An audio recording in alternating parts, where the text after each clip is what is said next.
కీర్తన 12. పాపుల నుండి రక్షింపుమని ప్రార్థన.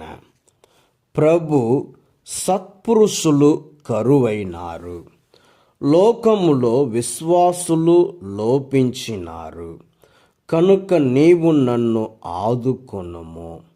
నరులందరూ ఒకరితో నొకరు అబద్ధములాడుచున్నారు, మోసకరమైన మనస్సు కలిగియున్నారు. వారి మాటలు ముఖస్తుతులతో నిండియున్నవి. ప్రభు, నీవు ముఖస్తుతులు చేయు వారి పెదవులను, గొప్పలు చెప్పు వారి నాలుకలను కోసివేయుము. మా శక్తి మా నాలుకలోనే ఉన్నది, మా పెదవులతో మేము ఏమైనా పలికెదము. మాకు ప్రభువెవరు అని వారు భావించుచున్నారు.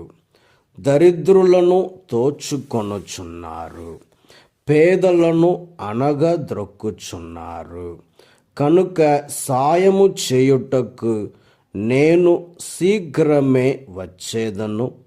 రక్షణను కోరు వారికి నేను రక్షణనిచ్చేదను అని ప్రభువు సెలవిచ్చుచున్నాడు. ప్రభువు పలుకులు పవిత్రమైనవి, కుంపటిలో 7 సార్లు పుటము వేసిన వెండి వలె శ్రేష్టమైనవి.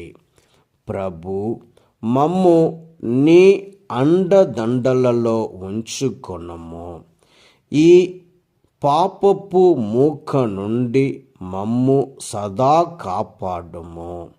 ఏలైనా నీచ ప్రవర్తన ప్రబలమైనప్పుడు దుష్టులు గర్విష్ఠులై నలుదెసల సంచరింతురు కదా.